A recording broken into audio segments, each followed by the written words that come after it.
This story begins with a frightened woman asking a police officer to see what is going on in an alley. She thought there were some guys harassing a girl. The police officer thanked the girl for this information and said they would check out what was going on there right away. But as it turns out, these people who call themselves defenders are long-standing rotten critters feeding at the expense of the citizens. The soulless patrol chief said that the rounds were over for the day. It was time for them to rest. My partner looked out the window and asked, "Is this by any chance the girl that woman was talking about? Maybe she needs help." The man replied that there was no way they could help her. "Doesn't she see, there are many more of them? The two of them together can't do anything to them." The girl then offered to call for backup. The officer said that they would probably let her go after they had a good time. It's not the first time they've seen something like this. The patrol chief told her to relax, she'll be fine. Suddenly a guy in a police uniform appeared in front of the bandits and told them to let the girl go immediately. The most brazen of the thugs decided to ask the guy what would happen if they didn't let her go. The police officer didn't think long enough to set the man's jaw a little for asking such dumb questions. The guy warned that if they didn't want to let her go, he'd have to ruin their health. An angry mob of thugs rushed to punish the upstart, but they were unsuccessful.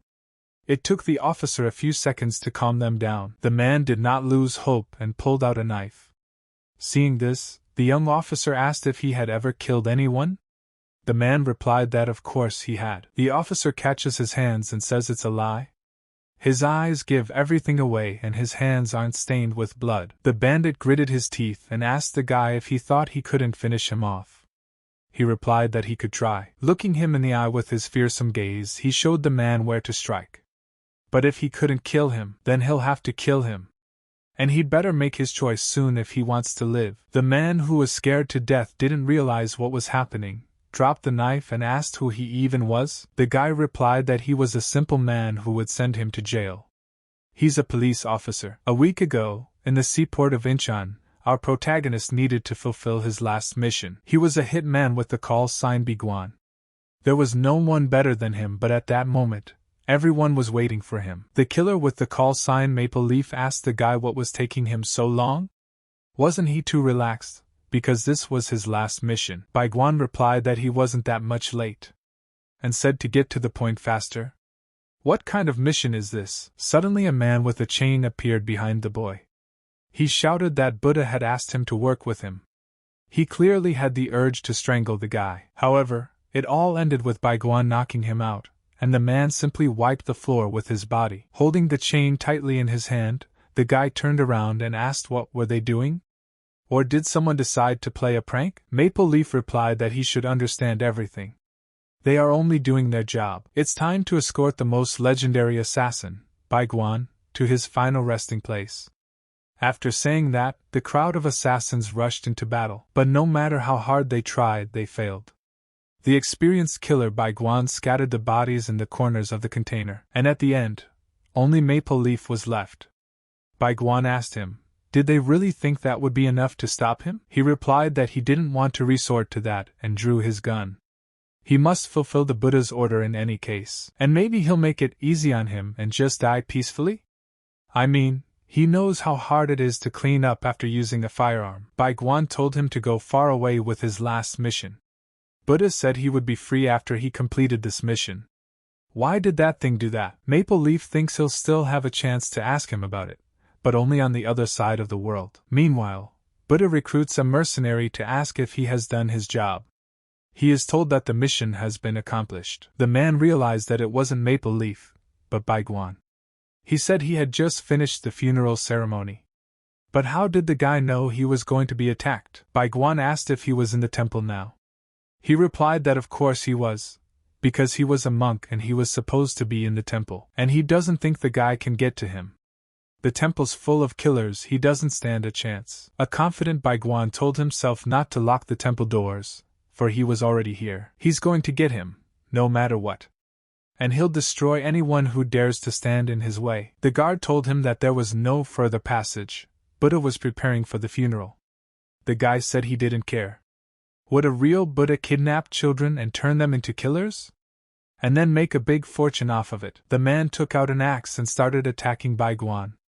However, the guy wouldn't stop until he reached his goal. He shouted to stay out of his way.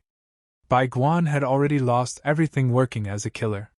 His health, his childhood, and his family. They came for the only thing he had left. His life. He destroyed everyone but him. The bleeding Bai Guan said that he promised him that he would let him live a normal life. Whatever he wanted after his last mission, the monk told the boy that he was. And now he was giving him the opportunity. Just like he wanted. That's what an ordinary life is. And now let dear Bai Guan rest in peace. After saying that, the monk pulled the trigger of the gun. However, the last thing Bai Guan had time to think was that he would take revenge on him. Even if he had to turn that world upside down, he would come after him. Suddenly, someone shouted at him to wake up. As if everything before had been a dream. What happened to him? When he opened his eyes, our protagonist saw 3 policemen in front of him. The first thing he said was the word cops. The guys really wondered why he put it that way. What kind of cops? The doctor had already told them that he might be inadequate. The girl is shocked by what's happening. She says his name is Kim Kyung-soo. Let him not pretend and come to his senses. But the guy doesn't know who he is. The guys showed him his ID and told him to look in the mirror. He must have lost his memory, they thought. Ulsan Police Station. Our protagonist is reborn in the body of a police officer, Kim Kyung-soo, legendary hitman Bai Guan, now a cop? What the hell? He couldn't believe it. How could this even be? The best hitman in the world, Bai Guan, is reborn as a police officer after being betrayed by his own organization. You probably think he's plotting revenge. Instead, however, he gets punched in the face by his superior officer. What happened to this body before Bai Guan came? And how did the guy end up in this situation? This asshole tried to kill himself. The guys said he was out for a week. He's lucky the rope broke. The girl couldn't understand. Did he really think that mentioning the names of these freaks in a suicide note would solve the problem? The guy sat in a stupor, not understanding what she was talking about. The girl explained that he had written down the names of his superiors, who were always pestering them. It was Senior Police Officer Hwang Chulmin and Senior Police Officer Hwang Youngchan. And they don't understand why this year's rookies are such morons? Hwang Chul asked Kim Kyung-soo that his parents went to the other world together. After committing a crime, didn't they? Hwang Yun assumed that he had also decided to follow in their footsteps. How could the son of criminals decide to become a police officer? If he decides to leave, let him do it without anyone noticing. Why the hell did he decide to mention their names in his suicide note? Our hero decided he'd had enough of such tantrums and caught his arm. Hwang Chul asked, had he lost his mind? How dare he stop his punch? He shouted to Jo Kyung-hee's girlfriend to confirm that this could be considered as an act of defiance, right? The girl replied that she couldn't see from there. After all, she is kissing the floor with her face, doing their bidding. Hwan Yum came over to her and said he would help her see what was going on. She was so sick of being bullied. Bai Guan looked at that and said that it was really arbitrary. Hwang Chul asked, what did he just yell? The guy squeezed his hand so hard that he started begging for mercy. There was no leaving him now. He had to punish those assholes. He hit him with 2 fingers that he felt like jelly in front of everyone's eyes. How is that possible? Next, Bai Guan walked up to Hwang Yun and stepped on his nuts. Jo Kyung-hee said he attacked a superior officer. And now he'll have to answer for it. The head of the police station, Choi Jin-ha, said he could forget his way here. Did you think police officers don't get fired for nothing? How can you attack a superior officer? He will personally see to it that he never wears that uniform again. Sitting on the bench, Bai Guan thought a lot and wondered why cops always have it bad. Before leaving, the guys decided to give the guy a little reprimand, too. But he denied it, and said it was self-defense. How could it ever be forgotten, the man said. The senior officer's father is a deputy assistant commissioner, he said. And he has a badge. It's a MANHUA flower. The boys said goodbye, and said they would miss him very much, and may he be lucky in life. Bai Guan realized that their system was decaying from within. That's why they can't catch people like him. His father has a MANHUA flower. It's the equivalent of an army insignia star.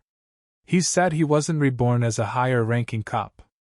It's also sad that he's an outsider, but abandoned by his own parents, and left to fend for himself by his own organization. In some ways, they're like him. But should he go there now? Gyeonggi-do West Police Station. This is Major General Hong Jun. He was sitting quietly at work, going through the documents on eliminating killers. Suddenly someone ruined his silence. The hooded man told him that it had been a long time since they had seen each other. He put a pen to his neck and said he really needed to talk to him. The Major General asked who he was. He replied that his name was Baiguan. The conversation began to move to another stage. The general asked if he was Baiguan, how could he explain the fact that he died and woke up in the body of a police officer? If it were him, would he believe him? The guy's not asking you to believe him. But he wants to help take out Wagux's hit men. The Major General decided to turn on his radios so that backup could come. He said that this was not the best place to discuss Waguxa. Suddenly, the walkie-talkie lit up on his hand. Baiguan threatened that he wasn't asking him for a favor. He commands him. He has no choice. No one can help. Everyone is already fast asleep. The general still kept saying that he didn't believe him.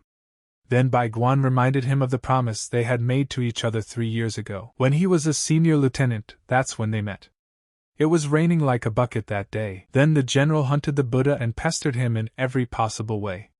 He is the first person to get so close to him. And Baiguan found him to deliver a message from the Buddha. He pulled out his secret weapon, and was supposed to complete his mission. However, something went wrong. The man begged for mercy, and said that this old man was of no interest to him. He cared a lot about his life. Baiguan took off his mask and said that in that case, he had an offer for him. He'll let him live, but in return let him promise him he'll put the bastard away within 3 years. Mr. Hong asked why he did it. They are from the same organization, aren't they? Baiguan asked a counter question. Does he like monks? The guy said he hated the hell out of them, because of their wretchedness and stinginess. He's sorry he knows one of them. That was their agreement, said Baiguan. And it turns out that Mr. Hong didn't keep it. Looking at him, the guy saw that he had 2 Mugenhwa flowers.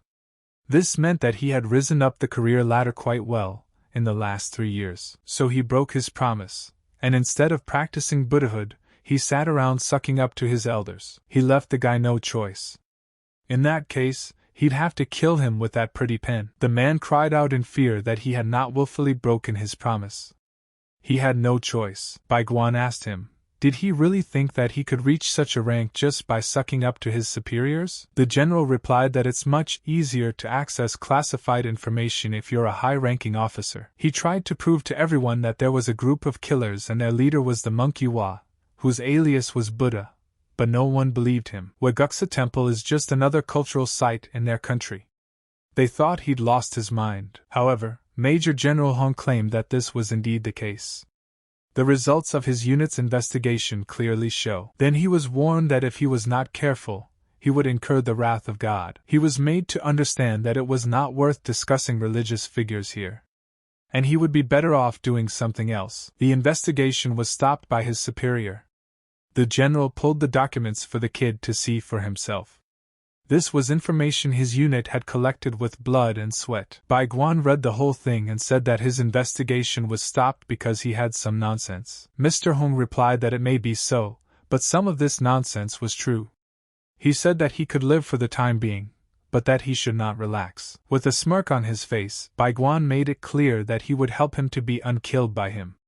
And he really hoped that they would get along now. The next day, a big surprise awaited all the workers at the Ulsan police station. Baiguan opened the door of the station with all his might with his foot, and wished everyone a good morning. The guys were shocked. Why the hell did he come? Wasn't he fired? The girl asked. The head of the police station, Choi Jin-ha, came out of his office and shouted, "What's going on here? Why is there such a commotion in the workplace?" He was shocked by what he saw, because the guy had been told not to come here again. Suddenly, Major General Hong appeared from behind the guy. The boss was immediately at a loss for words. But what had brought him to them? The department head asked shakily. He replied that he just wanted to check on his Kyungsoo to see how he was doing. The man's temperature spiked. He didn't know what was going on. He deigned to ask, "But what is their relationship with Officer Kim?" The Major General said that Kim Kyung-soo is his savior. He said to take good care of him. After everyone had said goodbye to him, he was left alone with Baiguan, and asked him if he needed any more help from him. The guy thought hard and said since he was a high-ranking officer, let him do another favor for him. Late at night at Waguxa Temple, someone sneaked into the monk's quarters. He asked who was there. A man's voice answered him that he was just a poor parishioner whose soul harbored a bitter resentment. He is what is commonly known as a vengeful spirit. Without thinking long, the monarch threw sharp and fiery sticks at him. A man caught them and said that a monk should not ruin a temple praising the Buddha. The Buddha asked where did he get this mask from. The one replied that he had already said that he was a vengeful spirit. Then the monk snapped his fingers and called for help. He said that in that case, he should help him so that his soul might find peace. However, the masked man wiped them all out in a matter of minutes. Looks like a simple warm-up for him. He told the monk that he now had more souls to lay to rest. It was time for him to begin the ritual, otherwise they would become vengeful spirits like himself. The monk immediately called off his men. He said he doesn't know who sent him here, but it seems his soul is full of anger. Let him take off his mask and show his face. The man said he only came here to say hello, and he'll soon find out who lurks beneath that mask. Let him wait for his next visit. The monk rushed towards him to remove the mask himself.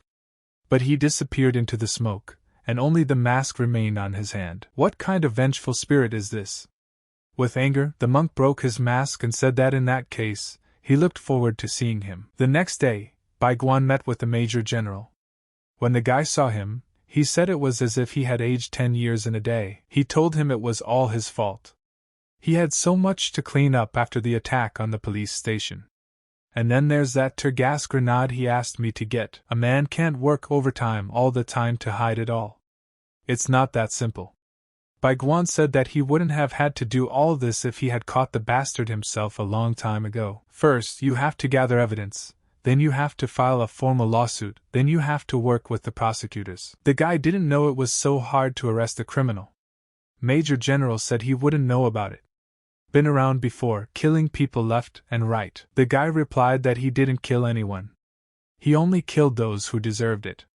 And the Major General is walking proof of that. The Major General argues that in this world, no one can be given the right to kill anyone, even if the person deserves it. All people who break the law are condemned according to the law that created the society in which they live. The guy asked what he wanted to tell him.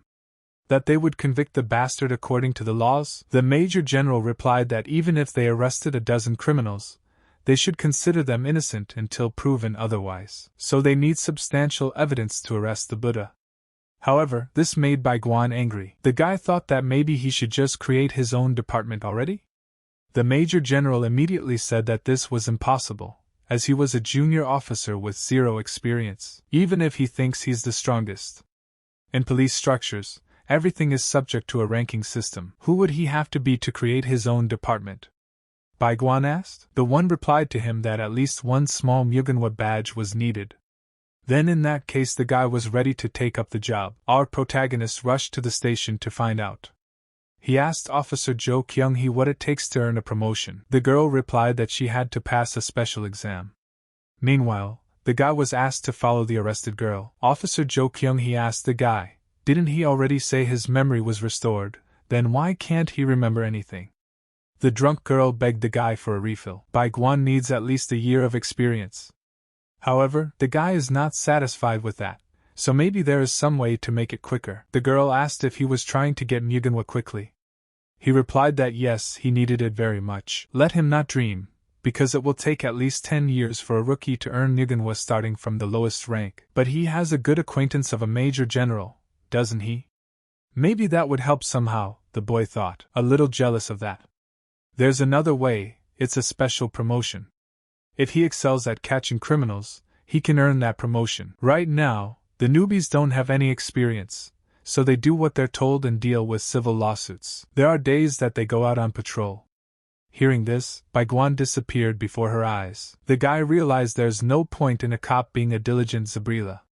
Their job is to catch criminals and put them behind bars. Then he'll have to work a little harder from now on and earn that special promotion. Rumor has it that 1 in 3 people in Korea has committed a crime at least once in their lives. Of course, these crimes are not always significant.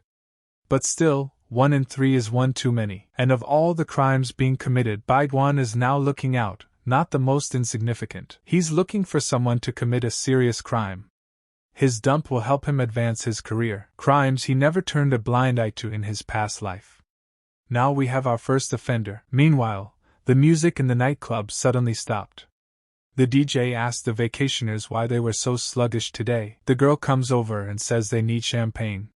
She thought they'd have a lot more fun. Then DJ said to get ready and let them open their mouths. Maybe the gentlemen have a backache. Would they like some warming patches? This party's going to another level. Let them party like there's no tomorrow. Suddenly, Baiguan shouted to the guy to let him have so much fun on his own. He'll be behind bars tomorrow, though. DJ asked B. Guang was he mad because he couldn't find a girlfriend? And suggested that he take someone from the front row. He said he didn't need them. The guy knows those patches are drugs. Everyone was surprised to hear that. DJ started to deny it in every possible way. Who the hell is he? Why is he talking such nonsense? The guy unzipped his hoodie, said he was a police officer. The DJ immediately yelled to security. Why did some cop manage to get into the club? What does the face control do? The guard said he didn't know. Baiguan threw a bottle of champagne at the guard to shut him up, and said they would continue their sweet talk in the cell. Out of fear, DJ yelled to his men to get everyone out of there. Tell them to pack their things. They had to leave. They reached the back exit, however, the door would not open. Baiguan had thought of everything in detail. He's put everyone in his way to sleep. Those bastards are getting to him, running back and forth from him for some reason. And finally the guy got to them. He asked if they were playing catch-up with him. The guys turn around and see that he is alone and no one else is there. However, Baiguan says it's no big deal if that's the case. DJ felt better. How could he be scared of just a cop? He thought it was a police raid. In that case, DJ told his guards to put red band-aids on it. However, it doesn't matter to Baiguan. Red patches or white patches, he will still send them to the dentist. That's exactly how you should yell when you're in pain. By the way, now he can put a band-aid on his face. Once he was done with them, he approached the DJ. He immediately tried to resolve things peacefully, and asked the police officer what he wanted. He could get absolutely anything. Bai Guang was surprised, and questioned him again. Was it really everything? He replied that it was absolutely everything. Money, drugs, women, and even power. The guy said he needed a special promotion from him. They should go, he'll find him some new friends. Last night, a gang involved in the distribution of narcotic substances was arrested in a 20 club located in Ulsan. This suggests that South Korea is no longer a drug-free country. The Major General thanked Officer Kim Kyung-soo for doing such a great job. Now the guy is a senior officer, he did a good job. Bai Guan said that since now, he is no longer a rookie, let him listen to him and look at it. But what is it? Asked the Major General. The man replied that it was hidden in that nightclub. But how dare he take evidence from a crime scene?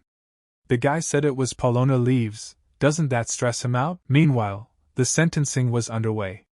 The man claimed he wasn't involved in supplying Ulsan, but one of his subordinates betrayed him. The girl asked what they were waiting for, and ordered him to be given another band-aid. He screamed begging for mercy from Miss Phoenix, but everything was already decided. Her older brother Baiguan died, and brother Maple Leaf was punished. She doesn't want to be punished. She needs to hurry up and deal with that pesky cop. They call her the November Leaf of Polonia, Phoenix. Code name Sukanix, drug dealer. Training in a different body turned out to be not so bad for the guy because he's in good shape. Muscle, strength, flexibility, and endurance.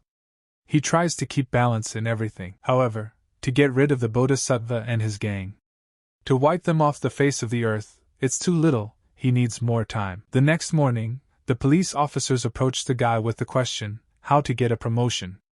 After all, our protagonist is now a senior patrolman of the station. The guy didn't understand why the guys asked him to do that. They said that he had recently been promoted, and maybe he knew how to achieve such a result faster. Bai Guan wondered why he should help them. The girls said that they had always been on his side and had always helped him. The girls said that they had always been on his side and had always helped him. Jo Kyung-hee said that they endured punishments together. They also visited him in the hospital. They did everything for him. One of the officers approached Bai Guan and asked, aren't they comrades? He had no comrades in his past life. He was called Bright December, a killer who chooses his own victim. He was envied by many because his elders considered him the best among all killers. Every time they met, they looked at him with a desire to kill him. You wouldn't wish such comrades on an enemy. Bai Guan called them children that there were no comrades. Where had they seen ordinary patrolmen call a corporal with 2 stars their comrade? The girl replied that he was a selfish jerk. She offered to forget about her position and fight. Suddenly the station chief intervened in their conversation. He asked what they were doing here and why they were lounging around. The guys greeted him and told him they were out for a short break. The chief told them he liked them all anyway and called them flawed assholes. However, not everyone except his favorite Kyung-soo. He's the star of their department. The chief patted the boy on the shoulder. When she saw that, she realized that the boss was just a corrupt idiot. Because Kyung-soo was going to get him a promotion, so he was bending over backwards for him. Meanwhile, the Huang brothers were walking down the street after one of them was discharged from the hospital. Huang Yongchan was furious to hear that Kyung-soo had now been promoted to senior corporal. To him, it sounds like nonsense. Brother Huang Chulman said that everything in the ward has been revolving around him for the past few days. Huang Yongchan replied that he wouldn't believe it until he saw it himself. He should do something about it. Suddenly from behind, some girl asked the guys for help. Could they please tell her the way? Brother Yong told her that they didn't know anything themselves, so let her look in her phone. The girl said she'd love to, but the charger sat down. Seeing her, the guy's legs trembled a little. Chul Min's brother told Young Chan not to get overexcited, or he'd go back to the hospital. The guys changed their minds about refusing her and asked her where she wanted to go. She replied that she was looking for a way to Ulsan Ward. The guys said they were just about to go there, they could go together. The girl said fine. Suddenly, she asked if they knew Kim Kyung-soo. The guys replied that he was filling in for them. But what does she want from him? The girl replied that she had something to give him. If she lost it, he would be very angry. The brothers already thought they were dating, and almost changed their minds about helping her, which would have been a shame. As a thank you, the girl offered to let them each have a bun if they got hungry on the way. And so she is November, nicknamed the Phoenix. According to the data that Bright December has gathered, she is responsible for all financial crimes in China. These guys are running drugs. The drugs themselves are divided according to their potency, and are therefore called Buddha's tears. They are used by the top of the Waguksa clan. But it's worth noting that it's the girl who fears punishment from the Buddha, and she's kind of freaky. Maybe there's something wrong with her psyche. Or maybe you didn't give her enough pacifiers when she was a baby. Officer Jo Kyung-hee asked the girl how they could help her. She replied that she needed Pavlonia flowers. Pavlonia flowers wrapped in leaves. The guys said they'll take a look at it. Jo Kyung-hee says they didn't get anything like this. The girl pointed her finger at Bai Guan and said that the officer had them. Everyone was shocked to hear that. When he saw her, Bai Guan realized that she hadn't changed at all. He had no idea what was going on in her head. And it looks like calls aren't coming in because of the plugs, so we can't call for backup. Surveillance cameras aren't working either. It all started back when they were fighting against each other. She was quite weak. Buddha asked if the boy had found anyone they could use. Then Bai Guan replied that there was no one worthy. The man ordered everyone to be sent to heaven. They have all already lost their chance. Let them see the Buddha. The guy said that if you teach them, they might be able to do it. Buddha had already told Bai Guan that he was not allowed to have sympathy. Suddenly the girl said she could still fight. She would train hard and be of use to them. The Buddha replied that if she wanted to be useful to him, then it would be quicker if she died and returned to him in the next life after reincarnation. The girl begged for mercy, but she could not change his mind. He ordered the servants to pour her a cup of poison. After that, Buddha told the boys to clean up and check that nothing had been missed. Suddenly they saw that the child was still breathing. The man told her she had a month to empty all the medication plates. That way she would prove to him that she could be useful. The girl agreed. Gradually she developed immunity, and as she grew older, the girl became a November Phoenix. She was very happy about this event in her life, that she was finally going to be useful. From that moment on, she became a crazy bitch drug addict. The girl couldn't stop asking the guy where her shit was. Bai Guan replied that her shit was at his house. Maybe she wants to go to his house with him? The guy thought it would be best if she went outside with him, and he could kill her. The girl called him a liar. There is no way she would believe that a policeman would keep drugs in his home. Did he think she'd fall for such a pathetic trick? The girl started pulling something out of the bag. Suddenly this crazy girl threw the drug patches to Bai Guan, but unfortunately missed a bit. For their bodies, these patches were very strong. They fell on the table like shit into a toilet bowl. However, they were not the only ones affected. Everyone in the ward had taken the same doses. The girl asked Baiguan, "He doesn't want them to die, right?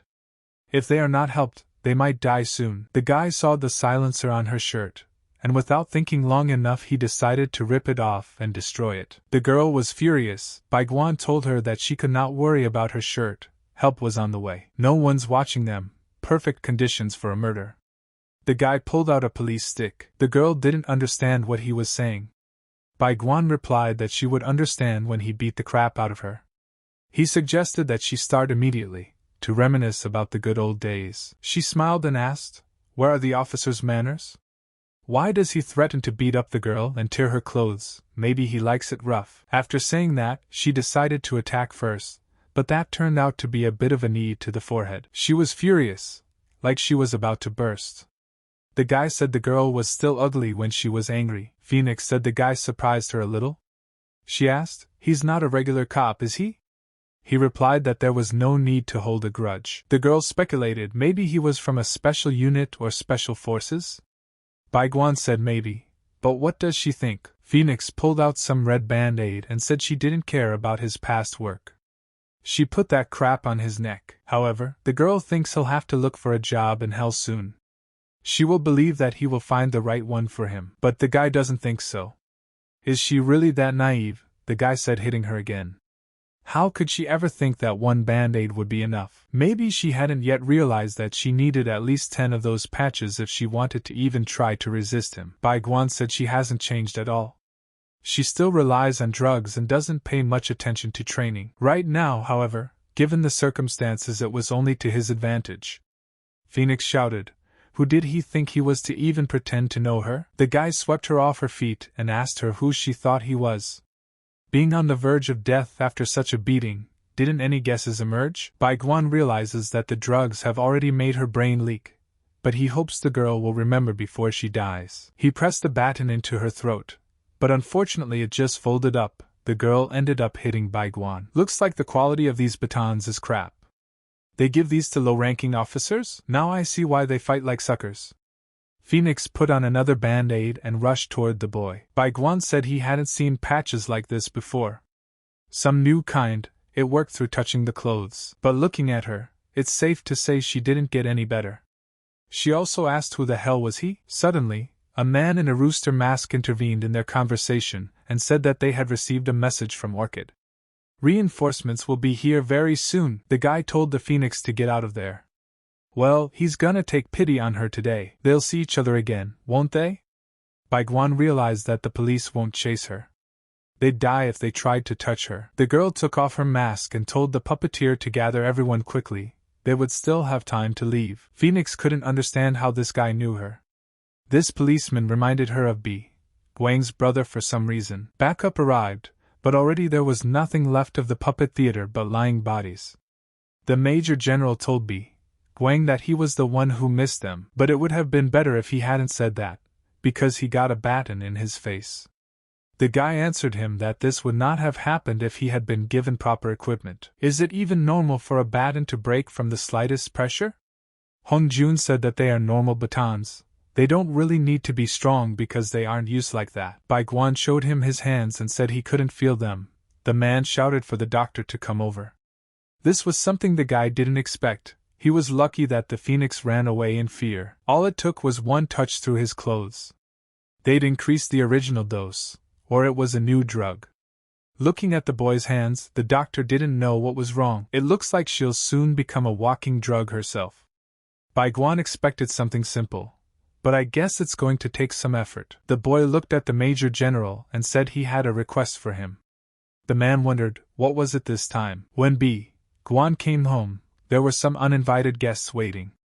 To be more precise, the guys in rooster masks came to get their drugs. The Cockneys threw a smoke grenade with a drug. They used a drug that causes hallucinations and death. Ms. Phoenix asked me to up the dosage to the max. Maybe the kid will see more than hallucinations and die of an overdose. However, Baiguan had prepared in advance. He asked the Major General for some equipment, not cheap but the best there was. He knew that someone would still come for the drugs. Guy was surprised that Phoenix herself was afraid to come in person, just a lousy, scaredy cat.